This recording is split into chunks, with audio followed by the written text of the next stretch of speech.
आपल्यापैकी अनेक भारतीय असे ज्यांना आपल्या आर्मी ऑफिसरचा जो युनिफॉर्म आहे त्याच्या प्रिंट्सचे कपडे घालणं किंवा एकंदरीतच भारतीय सैन्याच्या युनिफॉर्मची नक्कल करणं हे खूप गर्वाचं वाटतं।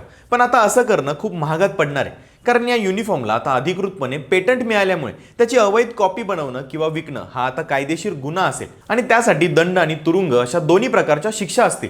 भारतीय सैन्याने जानेवारी 2025 मध्ये डिजिटल प्रिंट असलेला त्यांचा नवीन 3 लेअर कॉम्बॅट युनिफॉर्म लॉन्च केला होता।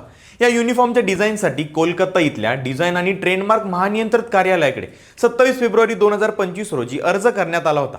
यामुळे या युनिफॉर्मचे संपूर्ण डिझाईन आता अधिकृतपणे पेटंट मिळालं असून कायदेशीररित्या हा युनिफॉर्म भारतीय सैन्याची बौद्धिक संपत्ती बनलाय। सैन्याचा हा नवीन युनिफॉर्म अनेक बाबतीत खास आणि ॲडव्हान्स आहे, जो डिजिटल डिस्रप्टिव्ह पॅटर्न असलेला आहे, ज्यामुळे तो विविध भूभागांमध्ये जसं की जंगल, वाळवंटात लपण्यासाठी अधिक उपयुक्त आहे। याचं फॅब्रिक 70% कॉटन आणि 30% पॉलिस्टरने बनल्यामुळे भारतीय उष्ण आणि आर्द्र हवामानासाठी तो अधिक आरामदायक आणि टिकाऊ बनलाय। पेटंट मिळाल्यानंतर मंत्रालयाने आता असा इशारा दिलाय की जर कोणतीही संस्था किंवा व्यक्ती या डिझाईनची अवैध कॉपी बनवते तर त्या व्यक्तीविरुद्ध डिझाईन ॲक्ट 2001 आणि पेटंट ॲक्ट 1970 अंतर्गत सक्त कारवाई केली जाणार आहे।